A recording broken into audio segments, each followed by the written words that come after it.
Hey, how's it going? Nat here. Let's see what's making news. Well, we're finally here. The very first events of the Paris Olympic Games kick off tonight. So, Josh, what can we expect?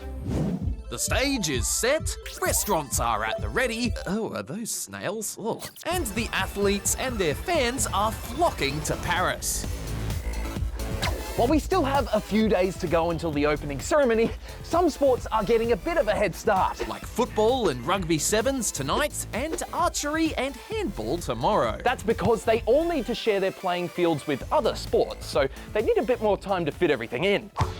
But when the opening ceremony does roll around on Friday, it won't be in a stadium, but instead on the newly cleaned Seine River. And there could be a few celebrity appearances too. Lady Gaga and Celine Dion have both been spotted arriving in Paris. And it sounds like Snoop Dogg is going to be an Olympic torchbearer. For some reason. This year, there's going to be more than 460 Aussie athletes competing across 42 Olympic sports. Keep your eyes peeled for a few new additions to the Games this year, like kayak, cross, kiteboarding, and the big one, breakdancing. Oh, sounds like a busy few weeks ahead. Now, if you've noticed there aren't as many of these around lately, well, you'd be right?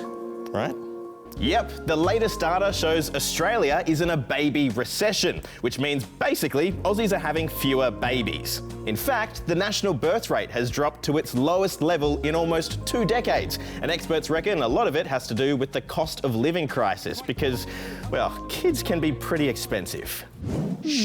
British tennis legend Andy Murray has confirmed the Paris Olympic Games will be his final tournament. The 37-year-old former world number 1 made the announcement on X, saying he was extremely proud to represent Great Britain for one last time. Murray is a 3-time Grand Slam champion, winning Wimbledon twice, as well as the 2012 US Open. Now we're going to meet Lexi from Western Australia. She's one of the winners of this year's Haywire competition, which asks young people living in rural areas to share their stories. Check it out. I'm a fast runner. My main event is 800 meters. My family call me the next Kathy Freeman because I win all my races. I've broken the local 100 meter, 800 meter, 1500 meter records. I feel free when I run. Running makes my anxiety go away. For a moment, all my problems disappear.